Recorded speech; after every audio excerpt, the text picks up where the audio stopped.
you took a pay cut to also take this risk, right? A pay cut being no income? Yes. On the menu today at Sarah's Soju Cafe is Thai tea, so grab your mugs and let's chat about quitting your job to make pants.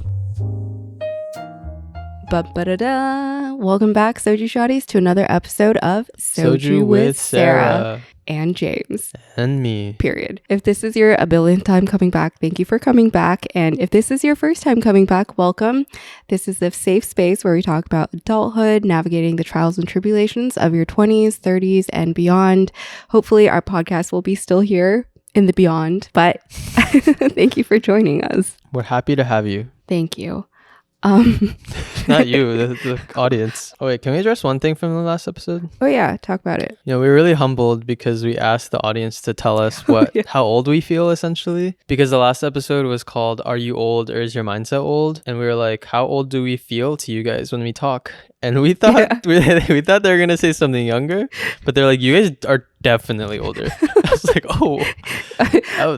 James is just joking, but it was really funny because I don't know, in real life, people maybe they're just nice to us and they're like, oh, you guys seem like you're like early, mid-20s. But then I think we come off on the podcast a little bit older. Yeah, I think we come off older on this podcast. Actually, you know, I always reference TikTok. You know, on TikTok, whenever a girl claims like, I look so much younger than I really am, and then the comments always humble them. They're like, no, you look 30. Oh, you definitely look 30. Yeah. Well, there's this weird, if we're going just purely off of like looks, I think there's this weird perception of what a 20-something-year-old should look like nowadays, and then also what a 30-something-year-old should look like, because there's so much plastic surgery, and it's so easy to get plastic surgery. But I guess we don't really have that much of a youthful energy. Yeah, time to get plastic surgery. I'm glad our audience was candid with us because now we know. Anyways, today's episode was one that we briefly talked about in the last episode, and some of you guys did ask us to kind of talk more about it, and so I thought it would be fun if we chatted with James. Usually I try to stagger the episode, so it's a solo episode, and then it's a James episode, and then another solo episode, but James is here for the second time in the second week of the new year, so you've basically been here for all of 2025. Yeah, I've been all year. Oh my God. You wouldn't know it by how I stuttered, but I've been here all year. But last episode, you had mentioned that you quit your job, and some people wanted to know about the emotional side of that, the practical side of it. No one asked about the financial side of it, but I felt like the financial side could be interesting to talk about because there is a lot of shift that happens when you quit your job. And so, yeah, that's what we're going to talk about today. And that sounds amazing. For some reason, this feels like a formal interview, even though we banter all the time. But I feel like this time, because it's more focused on you, I feel like I have to come in with the hard-hitting questions. You know what I'm saying? Yeah. So it feels like, I don't know, I'm kind of nervous for today's episode. You better be careful. If you ask me the wrong question, I'm going to storm out. Okay. Like, my publicist did not approve those questions. Also, if you guys are a non-Juicy J, Juicy J is James's captive audience. Captive audience. If you are a jungie coming from his personal Instagram page, I've coined the term jungie. Is that okay? Yeah, that's my jungies. I go by Jung online because that is my legal name, my Korean name, maybe my artist name. Is that pretentious to say? Mm-mm. And so I do go by James in my personal life just because that's the given name I had when my parents named me in the US. You'll hear Sarah refer to me as James. Yeah. But I also go by Jung, whichever one anyone wants to call me. So if you're here from my Instagram, hello, jungies. And if you're here from Soju with Sarah, hello, Juicy J's. And if you're new here completely, hello, future Juicy J's and future jungies. Yep. Yup. You know, so random, but do you think, what is Jungkook's fandom name? Wouldn't it be great if it was Jungcookies? I think I'm done with the interview. So before we get started, let's do a little drink of the day. Dun, dun, dun, dun. Dun, dun, dun, dun. What is our drink of today? We have Thai tea, and you said that the alcoholic concentration of this is not very high. Alcohol? Mm? Or caffeine? Oh my God, caffeine. Sorry. There's no You're alcohol so in close. this. Yeah. Well, let me just... Did I say that? When did I say that? No, I probably Googled earlier. it once. Okay. Third time's charm.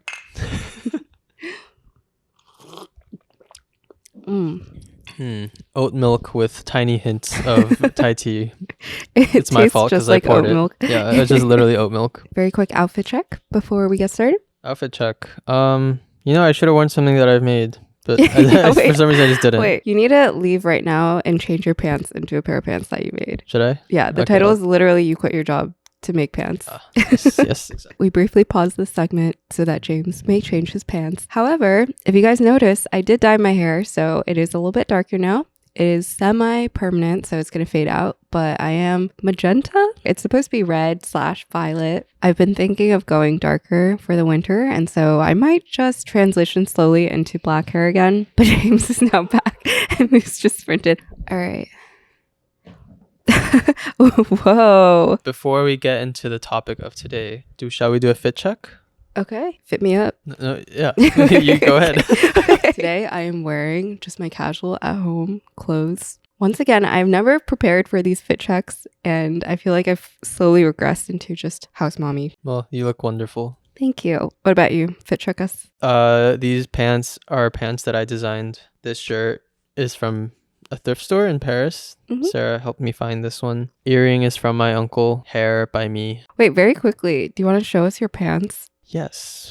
You can go to my Instagram. It's the first pinned post on there. These are the same pants, but in a different color. So I will show them. These are really cool pants. He did a smiley face concept on the front, or just like a emoji face, just face. And then he's now making noises, even though he doesn't have a mic. But on the back, I like the butt. I like the butt more. And then the pockets. Oh yeah, that's amazing. Thank you for showing us your pants. Thank you for letting me show you guys my butt. Are these the said pants in question? So I think the title of this episode is going to be called I quit my tech job to make pants or something like that. Yeah. Are these the pants in question? These are one of the pants in question. Ooh. I tend to make a lot of pants. I'm more of a pants guy. I do make other stuff, but why do you think you're a pants guy? I think pants are the most interesting part of a man's outfit usually.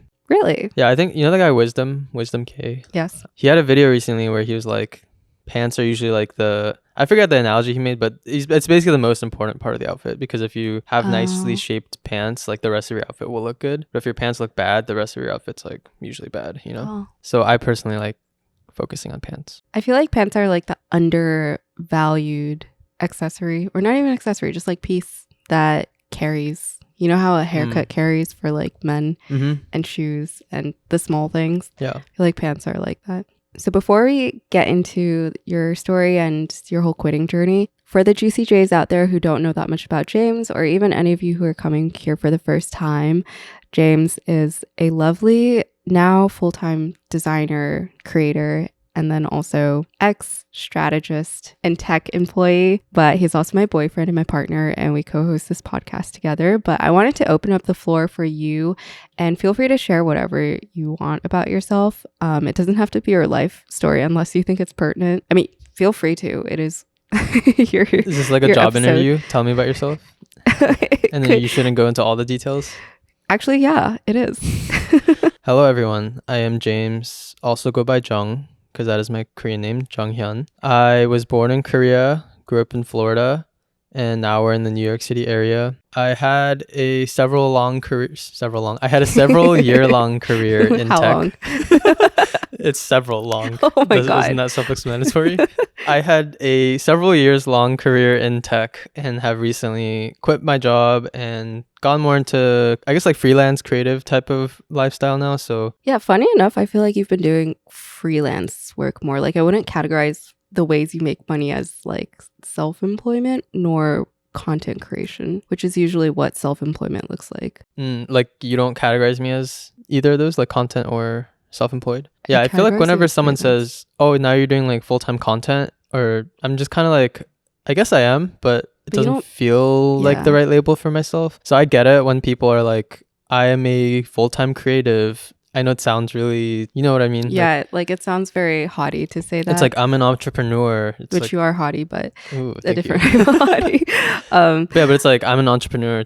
What do you really do? It's just a catch-all term, I think. Like Yeah. creative, especially when you're doing something in the visual arts.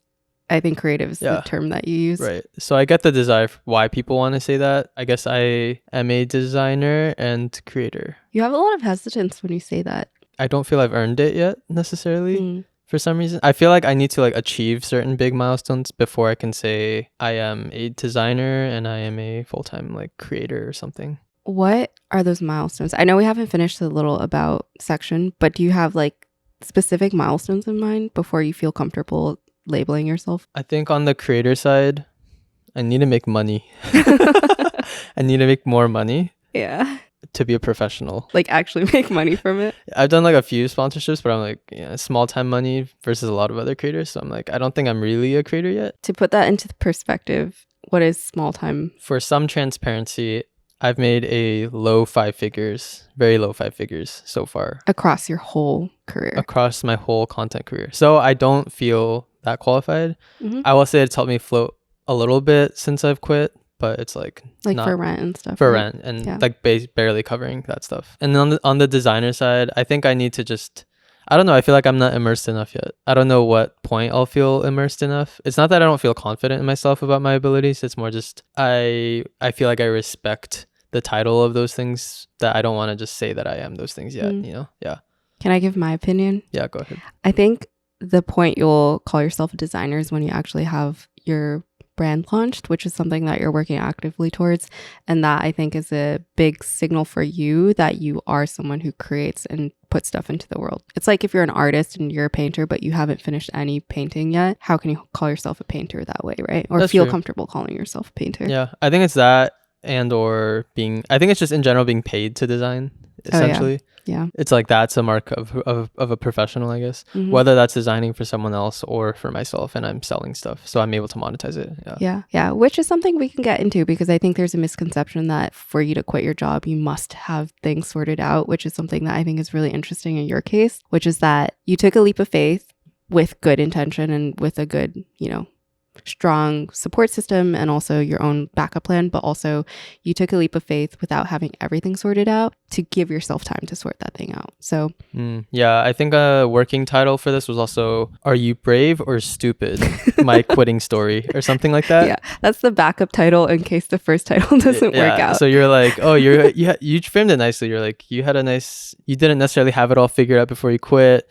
Some might call that brave, some might call it stupid, but we can get into it. Yeah, we'll discuss. That's a chapter this episode. Yeah. Yes. But going back to your background, I think it might be nice if you shared a little bit of your experience and your work experience, but also your personal creative experience and your hobbies and interests and how that developed. Because I know a big thing that we talk about on this episode is finding your passions, finding your hobbies, finding the things that you care about in life.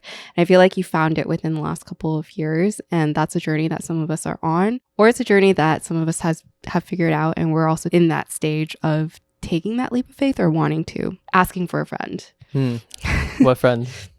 She's very close, near and dear to my heart. Okay, yeah. Oh, you don't really have any friends, so I don't think that, I don't know who that could be. I'm just lying. Oh, okay. All right. Let me try to be not so long-winded, but also give the right amount of information. Yeah, James has a fear of talking too much on this podcast. That should be a podcast episode. The fear of talking too much. The fear of being on a podcast episode about being broke or stupid. Wait, that broke wasn't or stupid? Brave or stupid? Broke is also a good one. Are you just broke or stupid? What was the question again?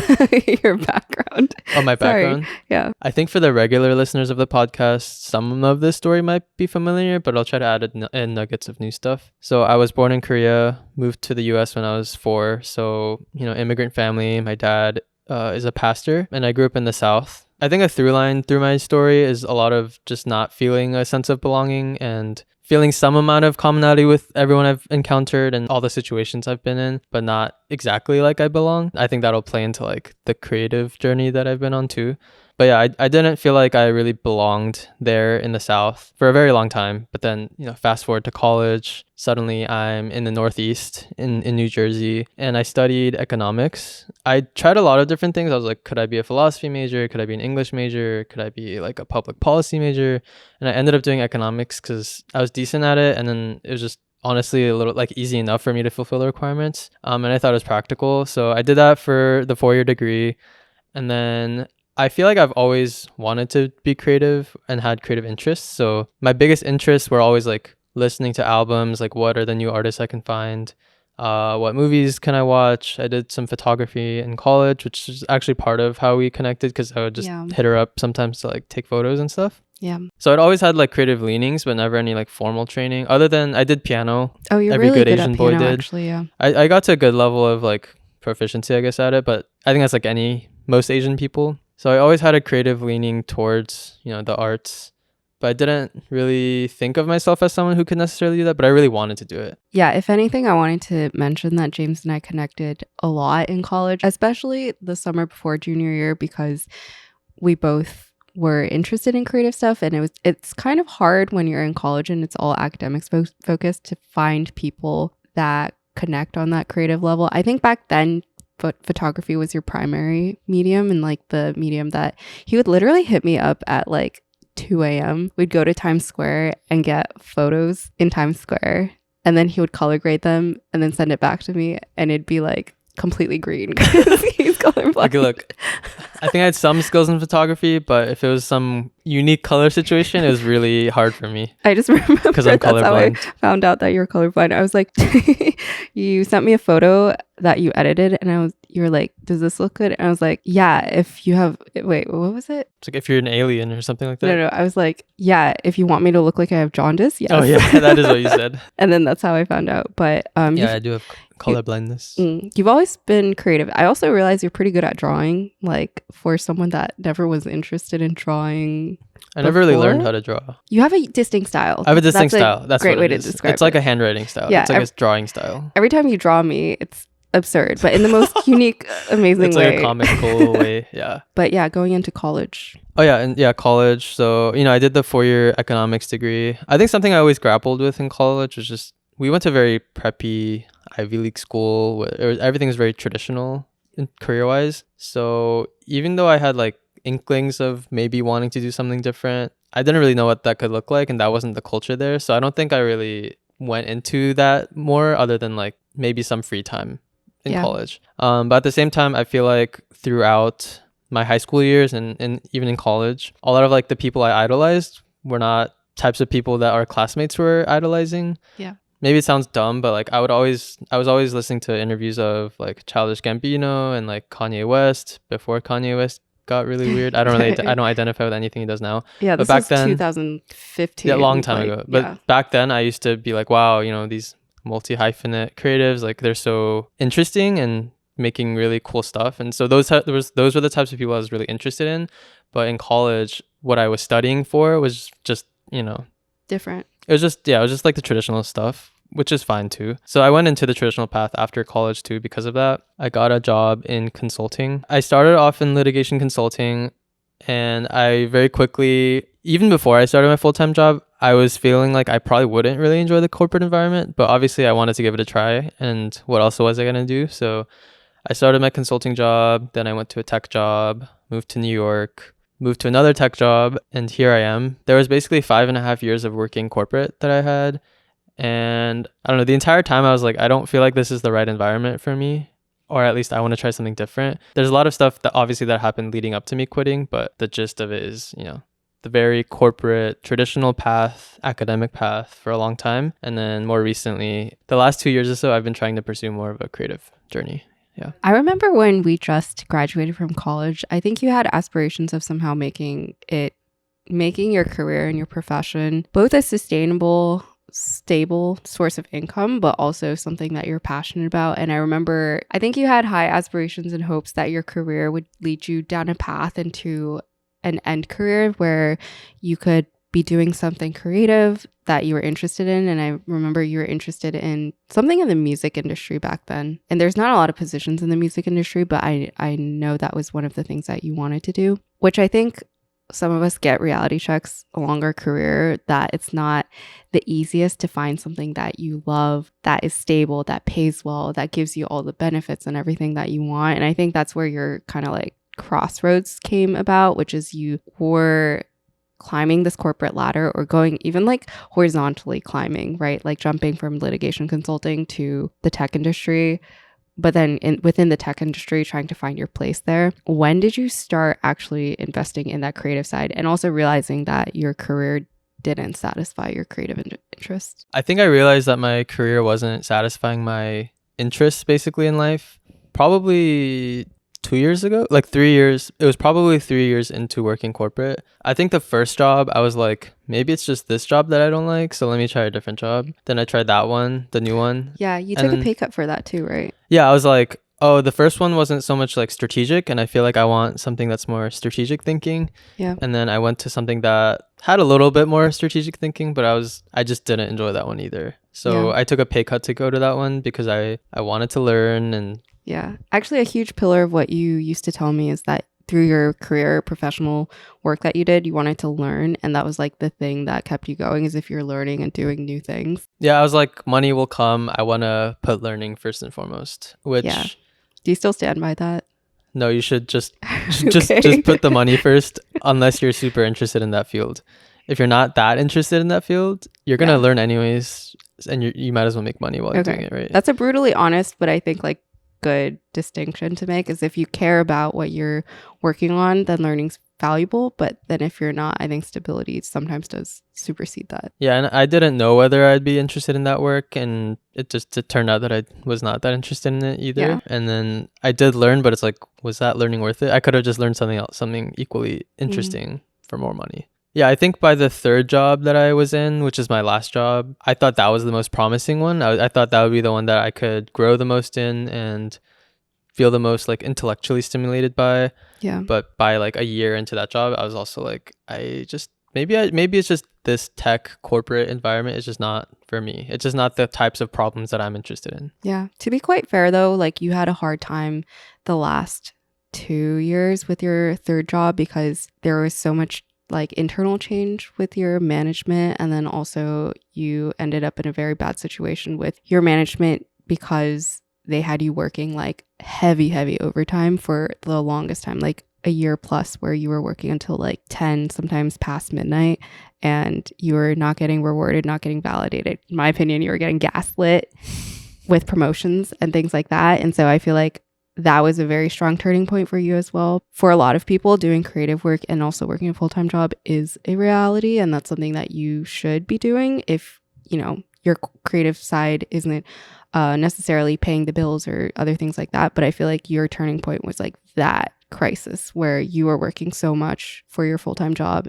and you didn't have any time to give to like the creative interests that you were developing. Yeah. Does that make sense? Yeah, that's true. As I was realizing that my corporate career wasn't really fulfilling me that much, I was also seeing Sarah, who is a content creator. Sarah has been doing content a lot longer than me and bigger than me. So she's been on YouTube for a while, and just me seeing her hustle and build up that channel and see all the like fulfillment she gets from it, I was just in such admiration of her building up her own social media like that. And so she was always encouraging me to pursue some of my own creative interests too. So I started sewing just kind of randomly like 3 years ago, and Sarah was encouraging me to take it more seriously and start posting about it. I was like up your ass telling you to take it in a more like professional. Yeah, exactly. She wanted me to take it more seriously and try posting about it and stuff like that. I would just kind of sew in my bedroom and not really want to take videos, and I was just very hesitant to do that kind of stuff. I just wanted to learn how to do it. I wasn't really, I don't know, maybe I was just nervous to take videos and try to post content about it. I think to clarify, back then I wanted you to just find a way to create more out of what you were doing, whether it's like content actually wasn't on my agenda for you. Like I really didn't think you would go so heavy into content like you have, but I just wanted you to build out your hobby and interest in a way that eventually you would be setting yourself up well. Because I think with most people who are interested in creative stuff but also are tapped into the corporate world, there's always a question mark of, can I ever do this full time? Is this something I would want to do full time? And I think setting yourself up well, whether that's like creating new mediums or channels or creating passive income through your hobby, which you shouldn't always do, especially if you want to keep your hobby. But if you want to create it as a career and keep it as a backup, how do you do that? And I think I was trying to push you towards that back then. Yeah, that's true. That makes sense. And I think another takeaway I had from what you were saying back then was, if you're so miserable or unhappy in your corporate job, why aren't you doing something about it? And that doing something about it is like doing something on the side that potentially you can see where something else could go. Yeah. If we're getting into my quitting journey, a lot of it really happened in the last job that I had, which I was at for about 2.5 years. Mm-hmm. In that job, I would say I'm really glad actually how things turned out. Things turned out poorly for me, I would say, at that company, in general. Like nothing bad happened. It was just very stagnant for me. And there was a lot of, I feel like, gaslighting that happened to me. But ultimately, I'm glad, because if I feel like my career was going decently there, I don't think I would have gone as hard on the things that I'm going hard at now. Yeah, I think things work out for a reason. And also it's what you make out of it, right? Because you very much could have been complacent. And to dive into the gaslighting a little for the audience who probably they weren't there in your meeting rooms, unless the audience is like your ex-manager, but yeah, we have one audience member here. It's just my ex-manager. Yeah, but they would tell you things like, oh, it's good that you didn't get promoted. You were promised a promotion, and then each time the cycle came around, they would somehow give you an excuse, and it was like 5 consecutive like pushing off the table promotions, right? Yeah. And then they would gaslight you. Before I get into this part, I know it's generally considered bad form to talk bad about your employer or reveal stories like that. I'm so sorry. However, maybe take this story in a moment of vulnerability and openness about my journey rather than any sort of like negative things towards any previous employer. Sorry, I'm so heated. I just literally like got into it with my like both fists out. Yeah. Sorry. Maybe because it's not my I just want to be story. diplomatic. I don't want to send No. any shots at anyone or any company or whatever. It's just more my story, I guess. Yeah. So I guess to give the full context, going into my last company, I was actually really excited for it. It was a new role. It was on a team that I was really excited about, with a manager that I was really excited about as well, a good pay raise. And going into it, I really wanted to excel. I wanted to go for a fast promotion, just as like, I just want to achieve, I wanted to contribute a lot to the company. I wanted to learn a lot, and I wanted to get promoted. So I actually had a really good manager to start out. And if you're listening to this, because we're friends now, hello. I really liked him as a manager, and so he was giving me a lot of good feedback, which I was really, excited about. I was given feedback that I was doing really well at the company, that I seemed like maybe a rising star, that they wanted to like fast track me to promotion and all that. Yeah. So very exciting, right? I was getting a lot of like good signal early on, and then things took a turn when my manager got someone hired in over him, and this was like closer to my potential promotion time, and that guy didn't know me at all. Yeah. He didn't really know me or my work, and so when it came to promotion time, my manager was talking to him about the whole promotion thing that we'd been talking about all year, and then he basically stopped me from having a promotion because he was like, oh, it's still really early, let's get him in the next 6 months, like the half-year cycle. And then it just became a cycle of that, right? It just kept being a game of like dangling the carrot stick. Yeah. And I just kept chasing it, and the goalpost kept moving. Yeah. Not to mix metaphors. So this new guy who had come in, he was like, you're not ready yet. In 6 months, you are going to be on the short list. Just keep going like you're going. You're going to be on the short list for promotion. Short list is like a direct quote. I was like, okay, fine. In 6 months, right? Mm-hmm. So after that first time of getting passed up for promotion, I just kept working on the stuff they told me to. And then the next time they were like, actually my manager had left before that next cycle. Yeah. So it was just me and the new guy basically. And he was like, you're so close. There's just a few more things we want you to work on before you're ready. I was like, what happened? Yeah. And I was like, all right, fine. Let me work on those things. Yeah. Then the next cycle, same thing. Just a little bit more. Would they always be different things? I think they were like variations of like similar things, but it was just moving. I was just like, how are you quantifying this? These are so subjective. Oh yeah. So it was just hard, and I was just like, I don't even know what this guy's telling me to do. Like, I don't even know what the action items are really. It's just so general. Because they didn't work closely with you, right? Take more ownership or something like that. I'm like, how can I take more ownership? You literally own the whole thing. I'm doing all of this. Yeah. Anyways, I'm not going to talk bad about him specifically. I think something specifically that my manager said at that 2-year mark was especially infuriating, because as he was breaking the news to me that I was not going to get my promotion, he was like, actually, you can look at it as a good thing, because when you get promoted too early, it's bad for you because you're going to get too many scrutinizing eyes on you, and you don't want that type of attention if you're not ready for it.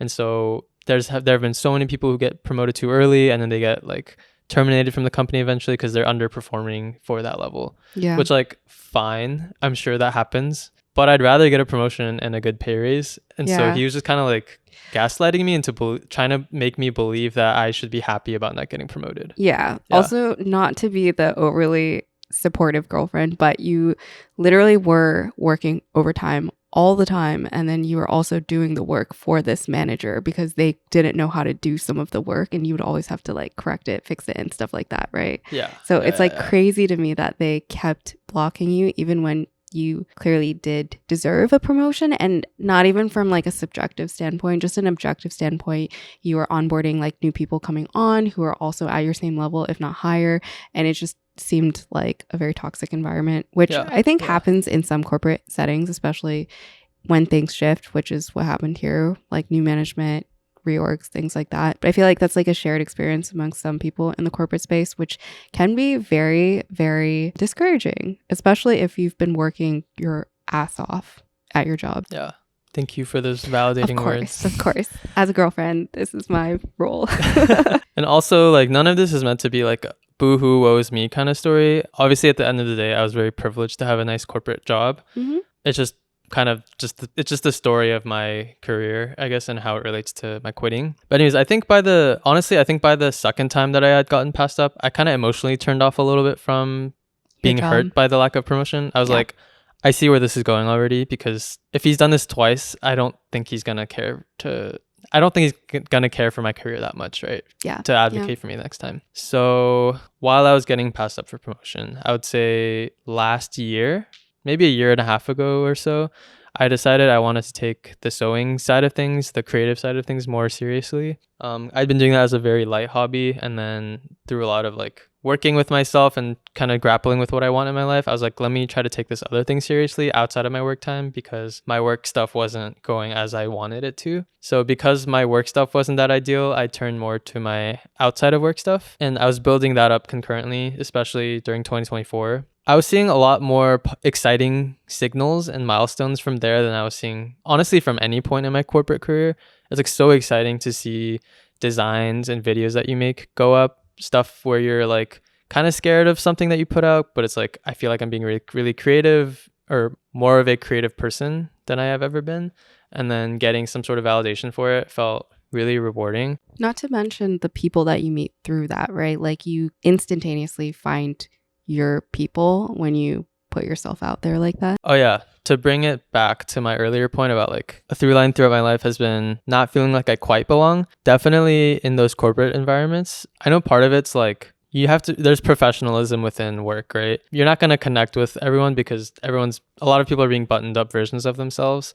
And I was too. But I just felt I just felt like I was not meant for that environment. I just felt so different from everyone else for some reason. Just kind of like alienated for some reason. I think it's all like self-perception, obviously. But yeah, to that point, it's like while I was in that environment during the day, through like doing content, I started meeting more people that I felt were like-minded, and I didn't have to kind of explain myself so much or hide versions of who I am. The social aspect of like feeling more like I belonged in that type of space, and also I'd always admired people in that type of creative field or creative positions, and so getting to be friends with them was finally like, oh, maybe I could be that type of person too. Mm-hmm. So yeah, while the corporate career was going downhill, my side stuff was going up, or my feelings towards the side stuff was going up. And I think it just came to a head a few months ago at my job, because it was suddenly time for another promotion cycle or a mid-year review cycle. And I got a new manager actually very recently at that point. And he was actually really nice. And he was just like, hey man, like everyone loves you, you're doing a good job, but I do notice that you're not putting in the effort towards getting to that next level right now. Mm-hmm.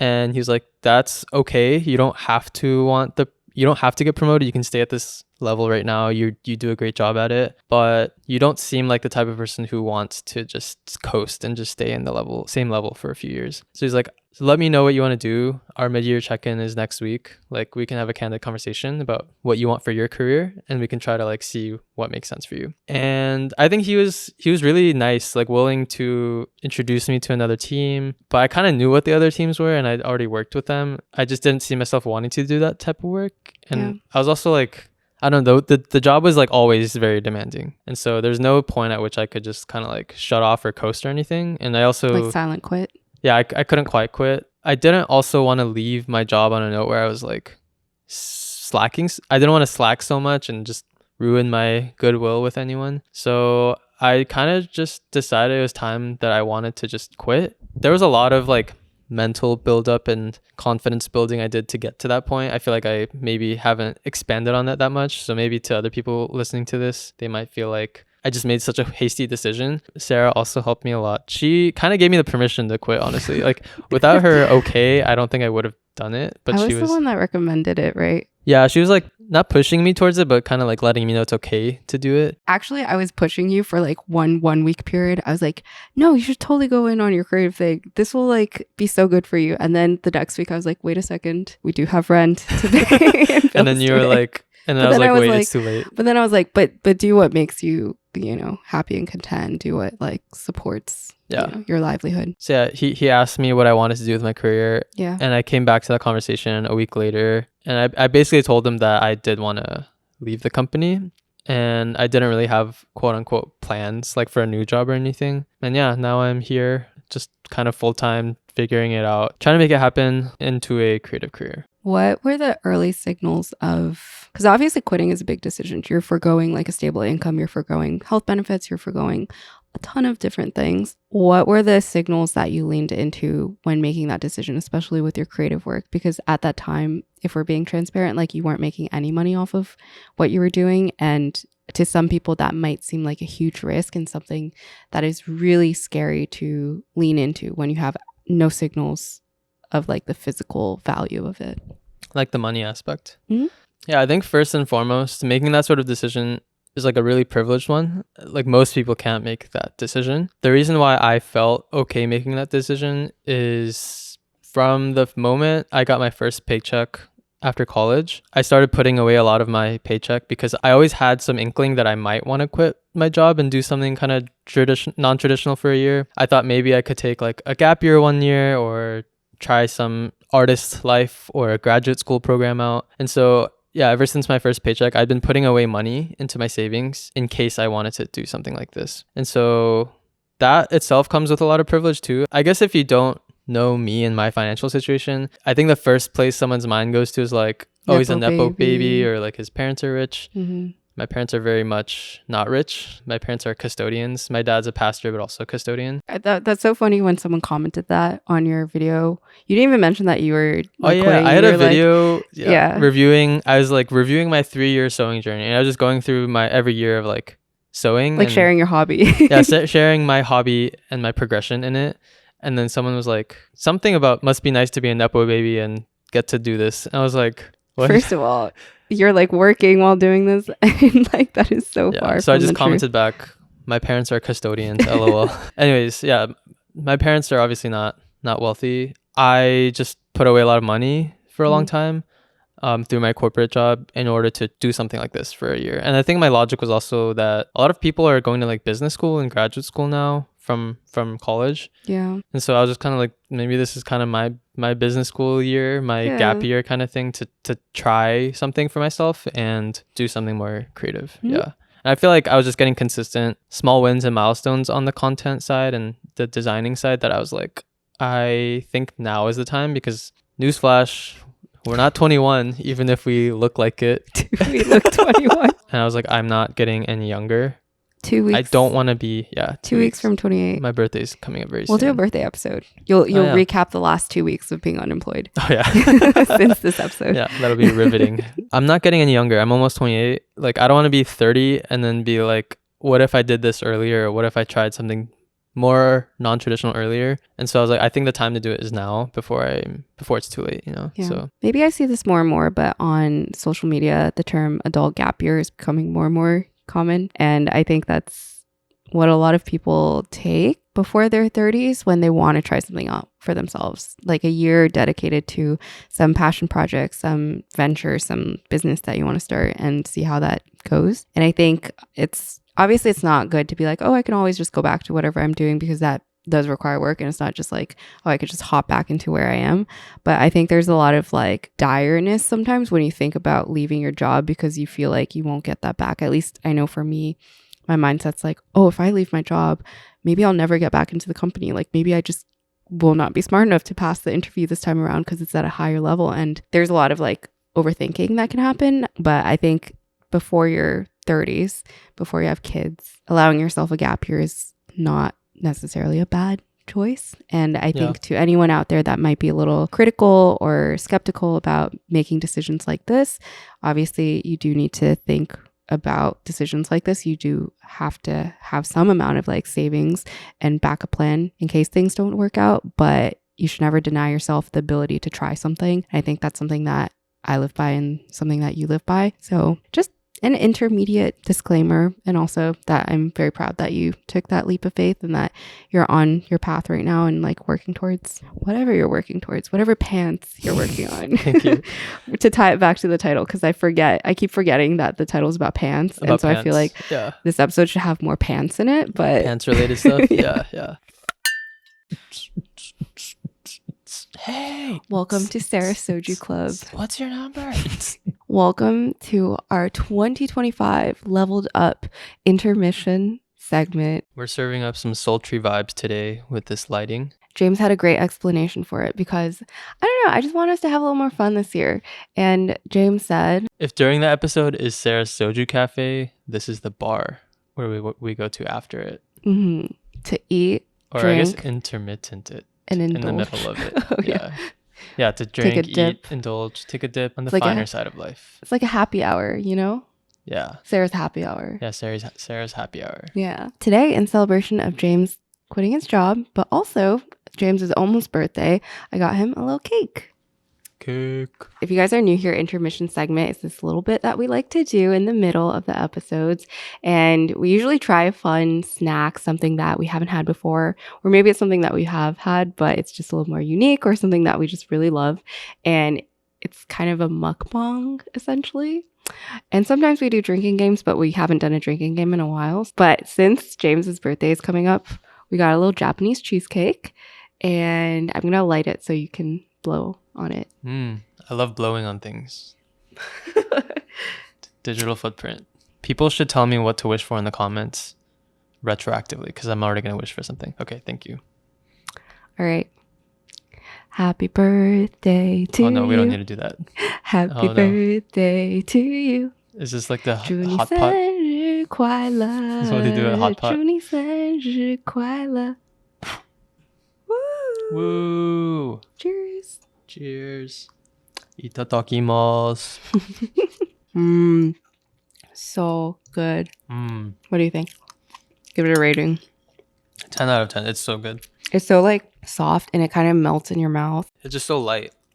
I feel like when I eat American cheesecake, I feel so heavy after. This is a 10 out of 10. Maybe my first 10 out of 10 on the podcast.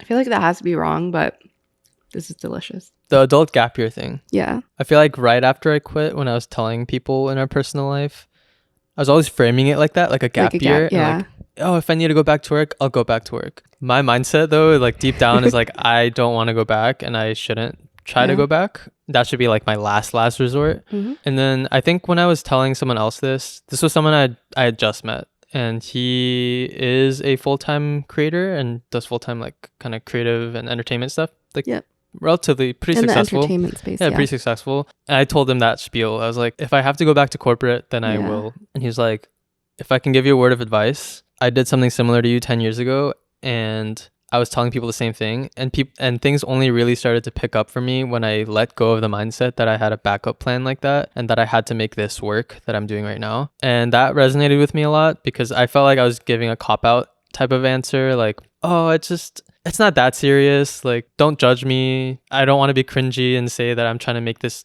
creative career work, when like I am really serious about it, and it is an ambition of mine to not go back to corporate life and make my own career basically. So that I think was a big unlock for me, and maybe I've still said it before after that point, but I'm trying to be more bold about what I do want for my career, which is to make this work. Yeah, I'm not trying to make this a gap year. I'm trying to make it like a career pivot. I think you do this, but a lot of people do this, including myself too. But I think we tend to downplay things when we don't have anything to really necessarily show for it. And only when we do have some amazing accomplishment or thing that we can kind of like justify our decisions by, are we more confident about the decision that we make. Which I think sometimes, like you said, it's you need to be more stern with yourself about, I made this decision and I'm going to make it work. And whether or not it actually happens, we'll see. But the confidence aspect of it, I think when you're working for yourself is really crucial to not just like, get yourself opportunities and like put yourself out there, but also to just have more faith and like stick by what you're doing, because it's easy to get pushed off the path that you're going on, Yeah. It's funny. I thought I would be the first to quit my job compared to you. You should have quit your job a long time ago, I think. But I think circumstances have been different for us. But I think something we haven't really talked about that much is the creative side and what you actually are trying to do there. Because from the title, it seems like you're just making pants on a day-to-day basis. But care to elaborate on your creative projects and like what you want your future to be. And also, I am a superstitious person. So if you want to protect or keep any part of your goals to yourself, to like protect that. Because that thing where if you share too much of what you're building and other things, people will like witches will cast spells on you. And I don't want to expose myself for people to just leech off my energy or something. Well, not just that. It's just like when people come from a place of hate, they can like bad karma you. I don't know what the term is. Yeah. No, I know what you mean. I feel like I won't be so specific about where I want to go with it, with my goals, but I'll be specific enough. So basically, I guess making content is my primary like form of your medium right now, right? I guess making content is my primary output, basically, I should say. I make clothes, I design clothes, I have a sewing machine, and then I'll post whatever creation I have onto my page for people to look at, I guess. I'm also starting to do a little more like freelancing, just not on my social media necessarily, very dabbling in it now and trying to build up my portfolio and all that stuff. But it's basically just like designing clothes. And in the background, I'm also working on samples of pants and different things that I'm hoping to sell under my own brand. So it's like the pillars, I guess, are like content, my own brand, and then freelance designing. And so those things I'm trying to build up concurrently, but it's all under the umbrella of just like clothing design. And I think ideally where I want it to go, I mean, I would love for all three of those things to do really well, like the content side, be able to continue reaching people through that, build up more of the brand, and then, be able to like design for more people. I think that'd be really fun. So I think just what I'm doing now, just like bigger and better. Yeah, I think there's a sustainability aspect to, well, literally sustainability with your fashion design, which you should be conscientious about, yes. But also like a career sustainability question that comes into play when you actually do creative work and like work for yourself is, how do I make this career something that is long and has runway versus something that is instantaneously gratifying? Like, I think for a lot of people, money is top of mind when you think about sustainability for a career, like how much it pays, what's the potential income that you can get from it, what's, the growth potential. But I think there's also a lot of sustainability when you work for yourself that, at least like, I don't work full time for myself right now, but you do. But I think we both understand that time is a huge thing to be mindful of when it comes to like sustainability with your career, because with everything that you're doing right now, you work day in, day out, a little bit time for eating, a little bit time to watch Squid Game and Alice in Borderland. Yeah, something with me. But it's like barely any time. And to even scale what you're doing right now up isn't humanly feasible. And there's that time sustainability aspect, but then also mental sustainability, like the ability to have mental bandwidth for juggling everything, whether that is keeping an internal tally system, like organizational tracker for things, or to carry the mental and emotional load of this risk that you're taking, right? Because every month you don't know how much money you're making. You kind of have to figure it out along the way. There's no roadmap the way that there is in a corporate space. You don't necessarily know where things are going to take you. And so there's emotional weight to that people don't talk about a lot of the times when they like start working for themselves. I think that's something that I'm curious about, because now that you've been doing it full time, what do you think has broken your expectations the most with making this decision? Like, what was your expectation and versus reality? I think my biggest expectation was about my mood and my mind state after quitting. Yeah.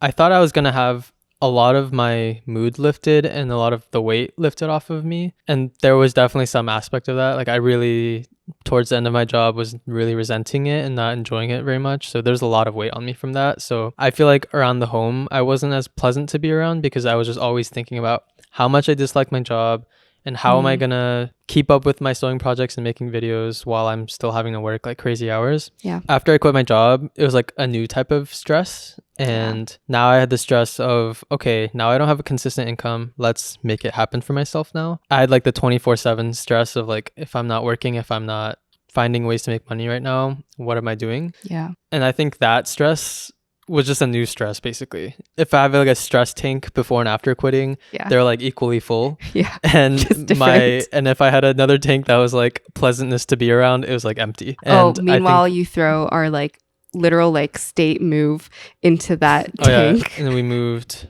across the river. To an New York City undisclosed area. Yeah, we were in Brooklyn before. Antarctica? We moved across some body of water, and now we're in a different place, very close by. That definitely threw more stress into your tank. It threw a ton of stress into my tank. Yes, exactly. So I think, and this is something that you kind of flagged to me. Yeah. I mean, I don't think I was like an ogre to you to be around. Like at home. Yeah. Oh yeah. But it was like sometimes I'd be in a bad mood and just you know, if you're around someone with a bad mood, you're going to be in a bad mood. It just brings down the whole household. And I was that bad mood. Yeah. And I realized that it's not just my job that's stressing me out. I just get stressed out by stuff. And I need to learn how to handle that stress in a way that doesn't harm other people or their mood, and also like is good. I just need to regulate my mood basically is like a huge lesson that I've learned. And I feel like I've been trying at that a lot harder recently. Yeah. Do you think you've grown as a person through this? Because I know there's a lot of change that happens, and then that also creates new realizations about yourself. One thing about myself is that I always just don't want to be stagnant. I want to learn more about myself and just become a better person and just succeed at the things I want to do, right? And I think through quitting, that has like forced me to change a lot in a good way. I've had to grow a lot as a person. I think when you're under a lot of stress and not making consistent income, there's a lot of like character development that you have to do. You have to have like very thick skin. You have to be better at regulating your mood, which I was poor at before, and I think I'm getting a little bit better at. So I think I've just grown from that perspective. I think I'm a lot harder working now. I was harder working before for that like year and a half leading up to me quitting, but I think even more so now. And so I think I've just become more of an adult, I guess. I don't know. I feel like I've grown into myself more especially since quitting. Yeah. Something that my friend who also quit their job to go full-time creative something that she said is that when she was working her full-time job and also doing content and working on the other creative things that she was doing, her output was really high, like even higher than when she quit her job and started working for herself full-time. And I think it's this act of like being able to balance everything. You kind of like shut yourself down to, first of all, acknowledging like the things that you need, like your personal needs, but also feeling this constant ability, like superhuman power to like ability to do stuff that you kind of lose when you start working for yourself, because obviously you get to control your hours, what you do on a day-to-day basis, like who you see on a day-to-day basis, like literally everything about your life you can self-manage and self-dictate. Do you feel like your output, because this is like a curiosity standpoint and I probably already know the answer, but for the audience it might be interesting. Do you think your output has increased since the time that you were working full-time? I think my output hasn't increased quite to the level that I wanted it. It's definitely more, and I think it's higher quality output. But yeah, there's definitely an aspect of truth to like once you go full-time to one thing rather than juggling two things. I feel like there's a level of like momentum and hustle that you have when you juggle two things. You just get a lot of shit done fast because you have to be efficient. I think when you go full-time into one thing, you start maybe letting yourself be like, oh, now that I have time, a little bit more time for one thing, there's just so many different things you can get lost in. Even if you're spending a ton of time on that one thing, you might get lost in like random rabbit holes of, oh, I could look into this or research this or try to get better at this one aspect of it. When before you probably wouldn't have done that, and you would have just like done surface level, right? Yeah, and you would have done the thing that like let you do more output. Mm-hmm. But now maybe you're letting yourself focus on other things. I would say not me, because I've been pretty unhealthy, but I think when some people go full-time, they start letting themselves care more about their health.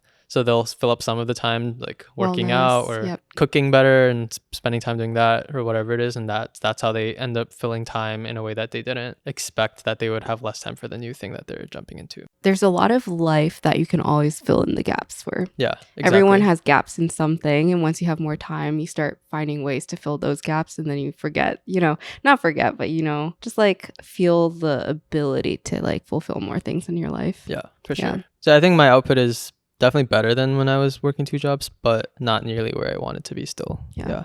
Quick disclaimer to say, I think Sarah has been an amazingly supportive partner throughout all of this. And stop. Okay.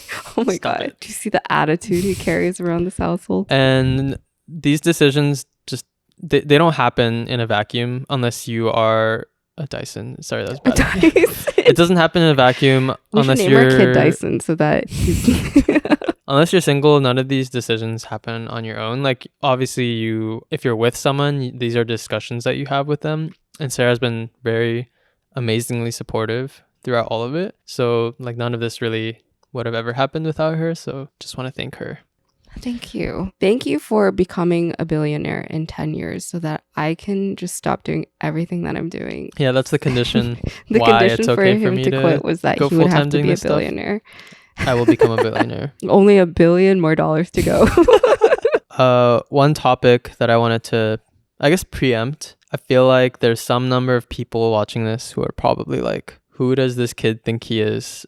And they're like hating on me because how big is his social media following? Oh, it's like, is that big enough for him to go full time? I think as much as anyone might be thinking that, if you are thinking that, I think that for myself all the time. I am my own biggest hater every day. I'm like, if you're not doing this, if you're not achieving this, like, why did you do this? Or what gave you the right to even think you could do that? So I'm always thinking about that. But I wanted to open into a larger discussion of people who quit their jobs, their decent jobs, to go full time into either it's content creation or whatever creative field it is. Yeah. I think a lot of the time people are rightly skeptical of those people. And like, we've all seen those videos on YouTube. Yeah. I quit my job to become an artist. Then there's another video like, I quit my job to become to start a cafe. I quit my job to become an artist and now I'm back to working. Yes, it's like any iteration of like why I left corporate and why I'm going back, or I just quit my tech job. All these different videos, right? We've seen all the different variations of it. I think by this time, a lot of people are very fatigued seeing those stories. Yeah. Or skeptical to some degree. Some people have actually, I think we've seen like good videos where we feel like it made sense that the creator was leaving their full-time job to go into content full-time. But then they got a lot of backlash. But they get a lot of backlash. Right. Like, who do you think you are? Why are you losing you're this becoming less relatable? This is a dumb decision. Yeah. Your audience is going to like turn on you. All these different things. And I think there's a lot of mixed feelings towards those types of, I guess, like life announcements. And so I just thought it'd be an interesting discussion to open it up to. Yeah. I think a really good caveat that James mentioned in a different episode about, I forget what it was, but you had said something like when you put yourself online and when you share things about your life, you're signing this unspoken contract that you are opening yourself up to criticism and opinions and feedback from other people, especially when your life is the content and like your life is the thing that is of discussion. And obviously people have different opinions.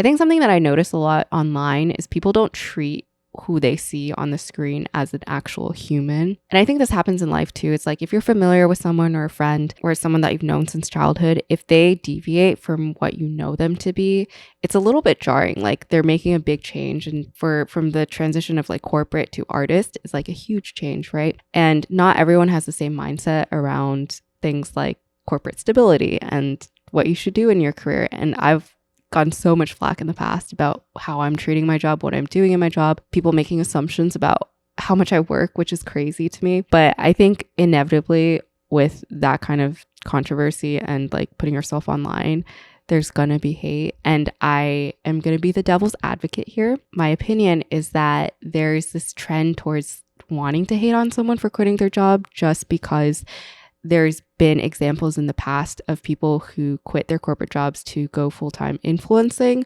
but then don't take that platform or opportunity to do something good, right? And a lot of the times when you're quitting your job, the goal is to build out something you're passionate about. But when it comes to content creation, which is inherently very vapid, if you ask me, like talking about your life, sharing your life, just You're talking going about out. lifestyle content or something. I think I'm talking maybe more about like lifestyle, because I think that's where the bad rep sometimes comes from. It's like you see people who quit their jobs and suddenly are like millionaires, multimillionaires that can just shop all day, go partying all day, just spend their time cleaning up the home. And I think the biggest hate comes from seeing the creators who are like, here's my agenda for today. I need to get my nails done.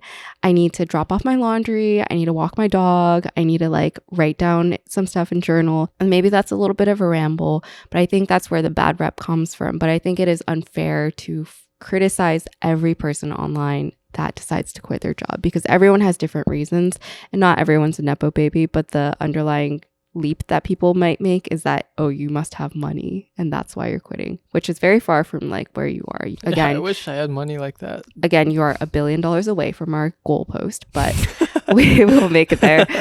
However, I think, funny. Yeah. Would you agree with my analysis of how? Yeah, I think so. Yeah. It's like when you announce that you're quitting your job to go full-time on, let's say, content. Yeah. It's like, what are you really saying? I think if your content revolves just around daily life, it's like, I'm quitting my job to live and film myself living. I think some people become kind of like skeptical of that or eye rolly at that. Like everyone has their opinions, For me, I know anyone can hate on me right now if they want, but please do it silently. Don't do it in the comments because I'm gonna be sad. You guys should leave a positive comment about supporting him in his journey of unemployment and his journey of making $1 billion. Self-employment. Thank you very much. Self-billion-dollar employment. Yes, exactly. But yeah, I'm working hard. I'm trying to make something of myself, and hopefully anyone who resonates with my story will be supportive. Or not. You don't have to be supportive. It doesn't really matter. Hopefully this helps someone. Just if they're thinking about going full-time creative or even just starting on their own creative journey, hopefully this is somewhat informational or helpful to you. I was going to say, if anyone is like interested in very specific questions, feel free to ask in the comments or even just DM me on Instagram. I try to answer stuff like that. Mm-hmm. Sometimes I'm like, maybe I shouldn't answer because you write long paragraphs back to people. I try to be very helpful and specific to what the person's asking me. But sometimes they'll ask me a question. I'll give them what I think is a really good answer. And then they'll just either heart it or just be like, thanks. I feel like I expected maybe a little more thanks than that. So sometimes I'm like, maybe I shouldn't spend all that time responding. But no, actually, if people have more questions about my journey or my experience, I'd be happy to answer them in the comments. And then going back to the last thing about the creators going full-time discussion, the one other thing I want to add is for a lot of the people who go full-time as creators, there is actually a lot of behind the scenes work. And I know I shouldn't be being like, oh, you guys should be more lenient with creators. But I do think we tend to get criticized a lot for being creators because you think that you just turn on a camera, you film your day, and then you upload it. But there's so much behind the scenes that you guys don't see that sometimes goes unacknowledged. And I think for a lot of people that do full time, there's this misconception or misunderstanding that we're not doing anything all day. Again, I work a full-time job, so I'm doing something 24/7. But for a lot of my friends who are full-time creators too, they're very busy in a day and they have a lot of things to be doing. And the one thing I will acknowledge though is that what they are doing is probably more fulfilling and fun for them. And they're probably trying to like make good use of their time as creators because it's not a forever career for most people. But yeah, just a reminder to be kind to people who are online. No, that's true. Yeah.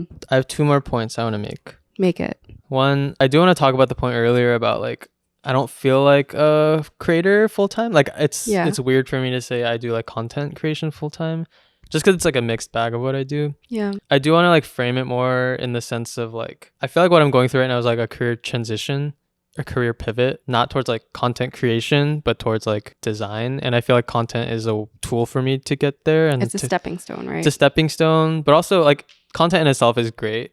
Don't get me wrong. I do like the connections that I can build through that with an audience, but it is also a tool for me to be able to pivot my career. And it's like not the end all be all in my eyes, whether it matters to you guys or not. It does. I do make a distinction for myself, like not really going full-time content. It's more like full-time, like pivoting to a like design career, I guess. Yeah.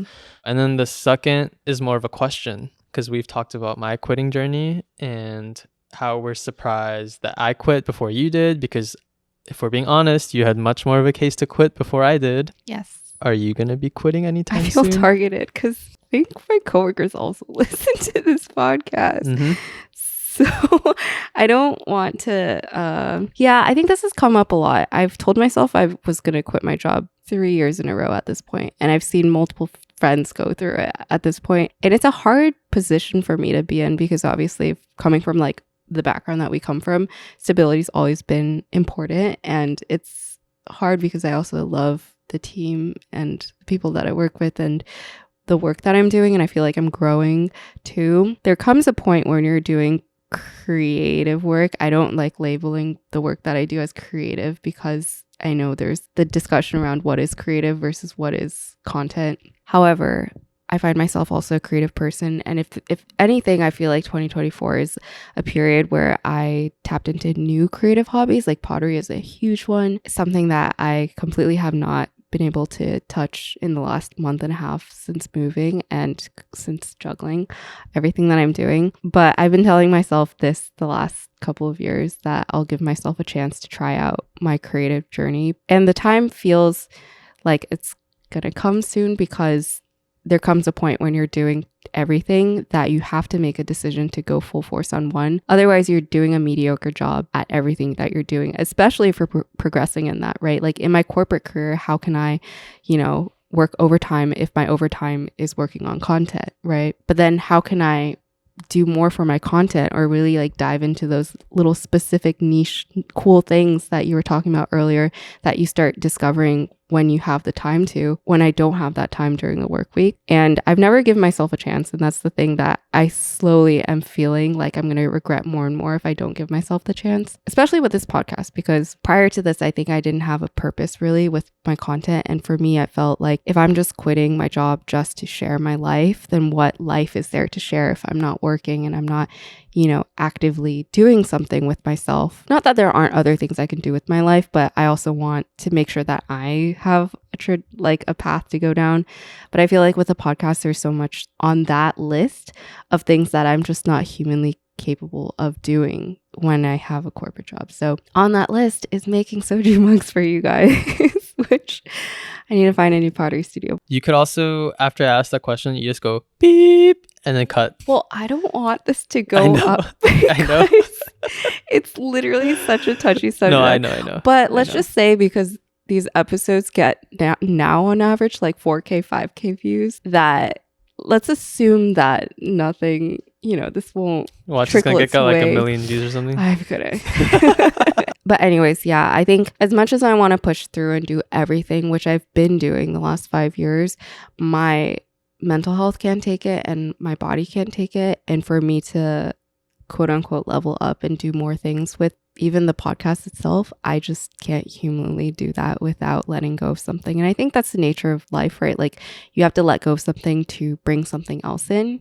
Your opportunities are kind of just like this static bucket that you fill with new opportunities, and you complete or remove other opportunities. If a new job comes in, you have to let go of the old job, or you try overemployment where you're working 5 jobs and getting 5 times the income, which is amazing. Mm-hmm. And some people do that, but it's hard. And I think I'm also getting to a point where I just can't, I want to give myself time to breathe. And I feel like the last 5 years I've been holding on to like my breath. Like I just haven't been breathing. You deserve a break. Yeah.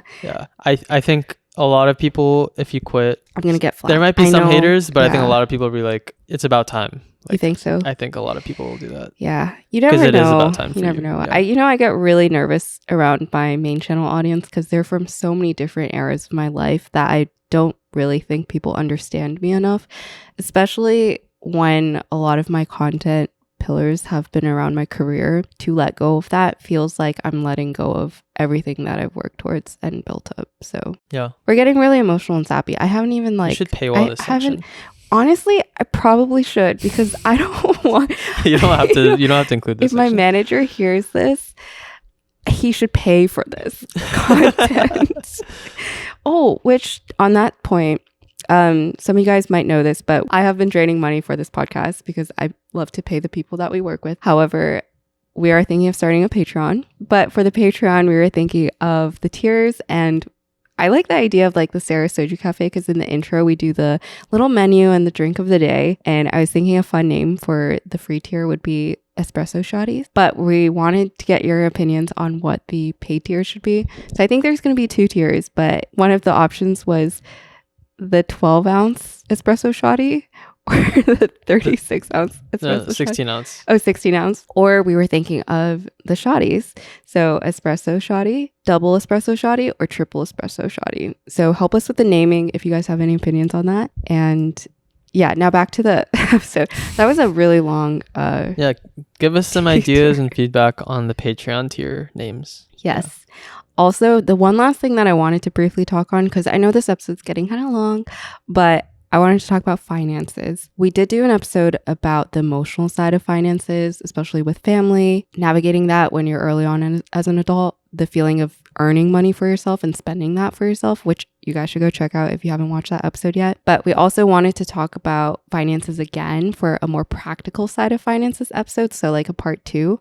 But I wanted to briefly tap on it here with your unemployment, and we will definitely like talk more about the practical side of finances in that follow-up episode, maybe next week. Yeah, maybe next week we can just talk more about not just the finances of quitting your job, although that is a great episode title, but also I mentioned a lot about like savings. I think there's a lot of like practical tips that we could give about money, like how to save, where to put your money, how to set yourself up for the future. Yeah. So we can cover all that, including how it relates to my quitting stuff. But yeah, go ahead. What was your question? I did briefly want to ask you though how your relationship with money has changed since quitting, and then also how the actual money has changed for you, because you took a pay cut to also take this risk, right? A pay cut being no income? Yes. I shouldn't say no income. I've had like some brand deals come in, not a ton of brand deals. I'm like begging on my knees for more people to hit my if you're inbox. A brand please listening to this, please hit his knees. Hit my knees. But also, I heard that wrong. I'm not that thirsty, because then if you think I'm thirsty, I can't demand more money. So oh yeah. He's charging I'm reasonably 50K open to sponsorships. A sponsorship, yes. Yes, exactly. Yes. How has my relationship to money changed? Yeah. Divorced. Ooh. Back when I had a job, a lot of the time I didn't really hesitate on purchases, whether that's like restaurants or like buying a piece of clothing, you know, every so often. You also weren't a lavish spender. I wasn't a lavish spender back then, although like I didn't necessarily hesitate to let myself buy something every now and then, but I didn't really spend that much. I'd save the majority of my money. I would say I'm like a lot more frugal now still. No, you've been talking in question marks a lot. Okay, like the whole episode. Sorry.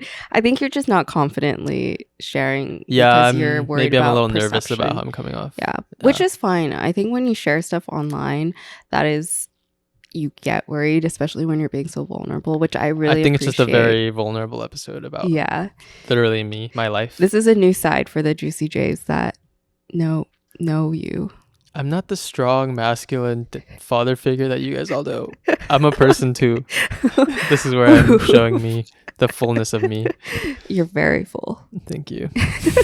I was never a lavish spender, but I'm even more frugal now. I will say I could be penny pinching even more. You've been frugal on the big things, like trips. I think it's been harder for you to go on. Yeah, I'm just like, okay, I shouldn't really travel right now because I don't have money. Yeah, which is a very privileged thing to spend your money on, to be fair. Yes. But like friend activities. But like yeah, usually with a corporate job, you're okay like with a trip every now and then because you're earning income. But right now I'm like, I probably shouldn't commit to any trips soon because I don't have money. My relationship to time is what's really changed. I think it's like every hour of my day, if I'm not working, I feel more guilty than I used to because I can see that there's some sort of like money attached to that lack of working. And if I am working, I'm like building up potential for myself to either get a brand sponsorship or get whatever product out there that I can sell or whatever it is. And so I think it's more like the time relationship has changed a lot. And I'm just like a little more frugal on the money side right now. Yeah.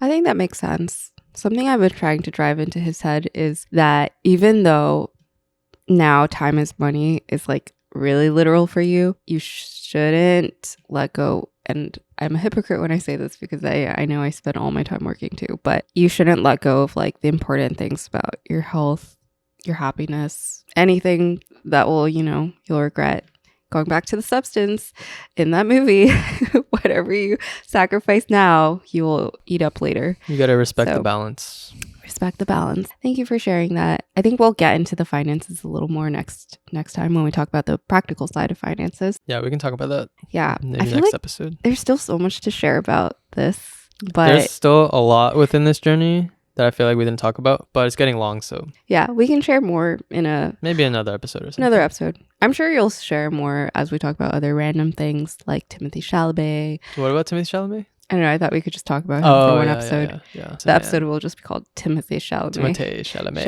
Chalamet. You think we can get him on the podcast? Dude, anyone out there that is any degrees separated from Timothée Chalamet, DM him and ask him to come on the Soju with Sarah podcast. We'd love to have him. Make my He can promote the Bob Dylan movie with us. Oh yeah, we'll give him 4,000 more viewers. Yeah, and he'll gift us like 1 million more viewers. We love you, Timothée and Kylie. You know, I kind of love Kylie more than Timothée. Whoa. So if Kylie wants to come on, we'd also welcome her too. Yes, or both with of them. With open arms. Yeah, say something encouraging while Moose is in my beautiful arms. This is so cute. He's just waking up from a nap. Oh, he wants to get out now. Here you go. Oh, do you want to come to Dad? Say something. Come to Papa. Oh, sorry. He is staticky. James has a nice thing to say. I wanted to close the episode with an encouraging note. If you are someone who has been interested in doing something creative or is already doing something creative but wants to take it to the next level, I hope you can take this episode and my story as a sign to go harder at it and take it very seriously. And hopefully you're doing it already, but if you're not, a lot of things will come out of that, whether it's career-wise or just learning about yourself. I think making this transition out of my corporate job, I feel more myself than I ever have been. I feel like I've learned more about myself than I ever have, and I'm challenging myself in new ways. I think if anyone's interested in doing that, I mean, feel free to reach out to me to ask more about it. But if you're in the right financial situation and life situation to do it, like I would encourage you to do it. I think you will just grow and stretch so much as a person, but also be realistic. This is not something that you can just do lightly. I feel like I worked up to this for several years. Even before the sewing stuff, like I was just saving up money to be able to do something like this. Be realistic with your decision. Like even with me, I am giving myself some amount of time to prove to myself and hopefully to other people that this type of thing is possible. I think more than anything, I'm trying to prove to myself that I can make something out of this career. And hopefully you guys will see me doing that in this next year and support me through that. Based on your horoscope though, it seems like this year is going to be about building relationships. Because she keeps watching like horoscope TikToks every night. Yeah. And it's like predictions for 2025 for Gemini. She's a Gemini. The predictions are always like, you will have great wealth and success. This is going to be your year. This is the first time in 86 years that you will be able to shine. Capricorn, it's like, you'll have clarity this year. You will have clarity this year. You will have some obstacles in this year that you'll have to overcome in order to learn about yourself. You're going to finally get into a relationship this year. Yeah, you will finally get into a relationship this year. Basically, a lot of it's like either inaccurate or bad omen. Yeah. And she keeps telling me about it. I'm like, I don't want to hear this. This is my year where I'm supposed to like... But then you get some that are nicer, but none of it speaks to career success. But maybe it's because you're on a non-traditional... Like, it's just about developing you need to go through these obstacles this year in order to grow as a person. Okay. I guess that's true. But no, anyways, hopefully you guys got something out of my story. Thank you for being courageous and sharing. If you guys can't tell, if you're not regular viewers, James has been really nervous in this episode. Yeah, I don't know why I'm nervous. And you can probably tell because he stutters a lot more, which we'll probably edit in the post. But yeah, no, I was definitely more nervous subconsciously this episode. I didn't realize I would be till I sat down here and started talking, but I don't know. It is a very vulnerable position to put yourself in, to talk about your finances and your career and all that. So no, thank you for sharing. I hope it helps anyone that's out there that's trying to go through this journey or making this decision. And obviously me sitting here, I'm like, and then you're like pouring your heart out. But yeah, it doesn't go without appreciation, which should be the motto of this podcast. Things don't go without appreciation. So to turn it back onto you guys, we appreciate you guys for being here and listening and supporting every week, and also just being great humans, because this community is genuinely the best online community I have ever had the privilege of sharing our stories with. So thank you guys. And if you're seeing me for the first time or have seen me before but aren't following my Instagram, go follow my Instagram. He needs to know. At jung.garments. Yeah, I need everyone I can get. If you're here from my Instagram, I am on Sarah's podcast semi-regularly. So if you want to see a different side of me each week, not each week, almost every week. Yeah, pretty often. If you want to see a different side to me than whatever I put on my Instagram, this is where you can find me. I think I'm pretty charming. So hopefully you'll come back. Oh, it's dead. Yeah, our camera just died. So this is time to wrap it up. Yeah, it's time to wrap it up. But to the Juicy J's, the Jungies, the Sarah Hotties, the Soju Shotties, the Moose's Crib, we love you guys. From this ocean and the deepest parts of the ocean to the sky and the highest points of the moon. Goodbye. That was really good. It rhymes too, yeah. It's funny because our camera's off now, but hopefully you guys can still hear the audio, and we'll see you next week. Bye. Bloopers. It's bloopers. You're on the show enough that I should add you to the name of the podcast, but it just sounds weird. It sounds too long. Like Soju with Sarah and James. Should we rebrand to like a law firm? Just put Sarah, James, Moose and Co. Moose is in the corner playing with a spoon right now. It's really funny visual. We're like trying to be serious and do a podcast, and then Moose is just hitting a spoon around, a plastic spoon. I was also seeing Sarah, who is a content creator. She has her YouTube. Oh, Did you see how I smiled and waved? You're like, Sarah. Sorry. Like a politician. Yeah. That's funny. Hey Moose, what do you think about me doing this stuff full time now? To trigger the purring. You just purr, Missy.